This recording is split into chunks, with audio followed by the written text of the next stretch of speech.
ভারতের পশ্চিমবঙ্গের মুখ্যমন্ত্রী হিসেবে যার নামটি সবচেয়ে বেশি আলোচনায় ছিল, অবশেষে সেই শুভেন্দু অধিকারীকেই রাজ্যের নতুন মুখ্যমন্ত্রী হিসেবে বেছে নিয়েছে ভারতীয় জনতা পার্টি বিজেপি। আজ বিজেপির বিধায়কদের বৈঠকে এই সিদ্ধান্ত চূড়ান্ত হয়। দলের ২০৭ জন জয়ী বিধায়কের সঙ্গে বৈঠকের পর কেন্দ্রীয় স্বরাষ্ট্রমন্ত্রী অমিত শাহ শুভেন্দু অধিকারীকেই পশ্চিমবঙ্গ বিধানসভার পরিষদীয় দলনেতা হিসেবে ঘোষণা করেন, আর সেই সূত্রেই তিনি হচ্ছেন পশ্চিমবঙ্গের পরবর্তী মুখ্যমন্ত্রী।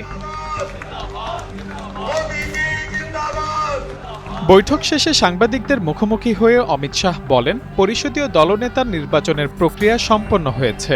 ৮টি প্রস্তাব জমা পড়েছিল এবং প্রতিটি প্রস্তাবেই একটি নাম ছিল, সেটি হচ্ছে শুভেন্দু অধিকারী। দ্বিতীয় নাম দেওয়ার জন্য পর্যাপ্ত সময় দেওয়া হয়েছিল, কিন্তু আর কোনো নাম আসেনি, তাই শুভেন্দু অধিকারীকেই পশ্চিমবঙ্গের মুখ্যমন্ত্রী হিসেবে ঘোষণা করা হচ্ছে।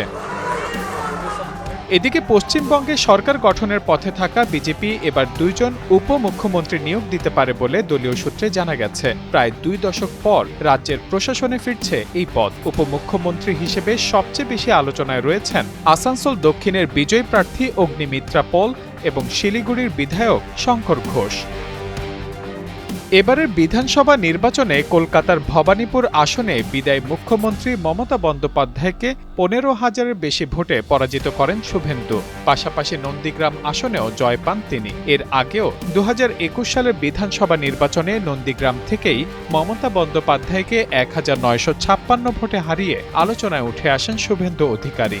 সেই সময়ে নিজের রাজনৈতিক ঘাঁটিতে মমতাকে হারিয়ে বড় চমক দেখিয়েছিলেন তিনি। আর এবার মমতার রাজনৈতিক দুর্গ ভবানীপুরেও জয় তুলে নিয়ে পশ্চিমবঙ্গের ক্ষমতার কেন্দ্রে পৌঁছে গেলেন বিজেপির এই নেতা।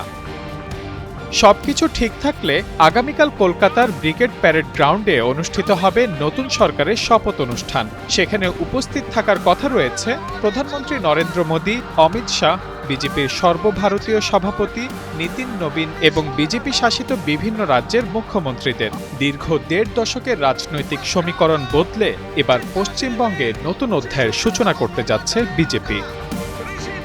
Mahmudul Hasan, Times today.